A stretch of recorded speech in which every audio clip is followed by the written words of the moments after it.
بسم اللہ الرحمن الرحیم۔ السلام علیکم ورحمۃ اللہ وبرکاتہ۔ آپ صلی اللہ علیہ وآلہ وسلم اپنے اصحاب کے ساتھ بیٹھ کر کبھی کبھار گپ شپ اور مزاح فرمایا کرتے تھے۔ یوں بھی ہوتا کہ وہ مجلس مستقل ایک واقعہ اور قصہ بن جایا کرتی۔ ایک مرتبہ نبی کریم صلی اللہ علیہ وآلہ وسلم اپنے رفقا سیدنا ابو بکر صدیق، عمر فاروق اور عثمان رضی اللہ تعالیٰ عنہم کی معیت میں علی رضی اللہ تعالیٰ عنہ کے گھر تشریف لے گئے۔ سیدنا علی رضی اللہ تعالیٰ عنہ کی اہلیہ سیدہ فاطمہ رضی اللہ تعالیٰ عنہا نے شہد کا ایک پیالہ ان حضرات کی مہمانداری کی خاطر پیش کیا۔ شہد اور خوبصورت کے مقدار پیالہ، اتفاق سے اس پیالے میں ایک بال گر گیا۔ آپ صلی اللہ علیہ وآلہ وسلم نے وہ پیالہ خلفائے راشدین کے سامنے رکھا اور فرمایا، آپ میں سے ہر ایک اس پیالے کے متعلق اپنی رائے پیش کرے۔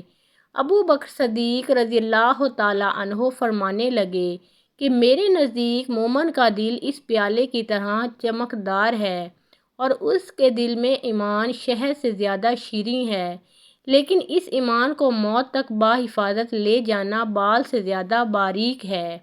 عمر رضی اللہ تعالیٰ عنہ فرمانے لگے کہ حکومت اس پیالے سے زیادہ چمکدار ہے اور حکمرانی شہد سے زیادہ شیریں ہے، لیکن حکومت میں عدل و انصاف کرنا بال سے زیادہ باریک ہے۔ عثمان رضی اللہ تعالیٰ عنہ فرمانے لگے کہ میرے نزدیک علم دین اس پیالے سے زیادہ چمکدار ہے اور علم دین سیکھنا شہد سے زیادہ میٹھا ہے، لیکن اس پر عمل کرنا بال سے زیادہ باریک ہے۔ علی رضی اللہ تعالیٰ عنہ نے فرمایا، میرے نزدیک مہمان اس پیالے سے زیادہ چمکدار ہے اور اس کی مہمان نوازی شہد سے زیادہ شیریں ہے اور ان کو خشک کرنا بال سے زیادہ باریک ہے۔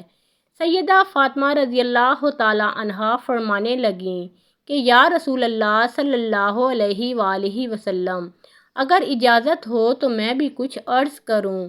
تو آپ صلی اللہ علیہ وآلہ وسلم کے اجازت دینے پر فرمانے لگیں کہ عورت کے حق میں حیا اس پیالے سے زیادہ چمکدار ہے اور اس کے چہرے پر پردہ شہد سے زیادہ میٹھا ہے، اور غیر مرد کی اس پر نگاہ نہ پڑے یہ بال سے بھی زیادہ باریک ہے۔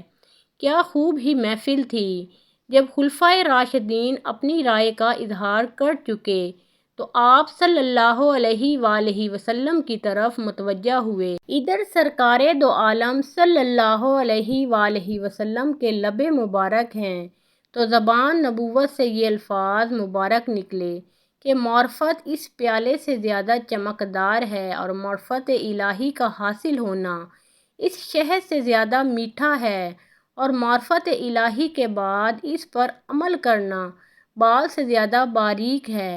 ادھر زمین پر یہ مبارک محفل سجی تھی، ادھر رب ذوالجلال سے جبرائیل علیہ السلام بھی اجازت لے کر آ پہنچے اور فرمانے لگے کہ میرے نزدیک راہ خدا چمکدار سے زیادہ روشن ہے اور اللہ کی راہ میں خرچ کرنا اور اپنا مال و اپنی جان قربان کرنا شہد سے زیادہ شیریں اور اس پر استقامت بال سے زیادہ باریک ہے۔ جب زمین پر سجی اس محفل میں سب اپنی اپنی رائے کا اظہار کر چکے تو جبرائیل امین فرمانے لگے کہ یا رسول اللہ صلی اللہ علیہ وآلہ وسلم، اللہ تعالیٰ بھی کچھ کہنا چاہتے ہیں۔ فرمایا کہ جنت اس پیالے سے زیادہ چمکدار ہے اور جنت کی نعمتیں اس شہد سے زیادہ شیریں ہیں، لیکن جنت تک پہنچنے کے لیے پل صراط سے گزرنا بال سے زیادہ باریک ہے۔ بلا شبہ یہ مجلس بھی مبارک اور ہر ایک کی گفتگو بھی مبارک۔ اس مجلس میں جہاں آقا نامدار صلی اللہ علیہ وآلہ وسلم تھے، وہیں صحابہ کرام رضی اللہ تعالیٰ عنہم بھی تھے۔ آپ صلی اللہ علیہ وآلہ وسلم کی یہ مجلس اور اس میں ہونے والی گفتگو ہم سب کے لیے مشعل راہ ہے۔ محترم ناظرین، مزید اسلامی واقعات اور سبق آموز کہانیاں سننے اور دیکھنے کے لیے اس چینل کو سبسکرائب کریں۔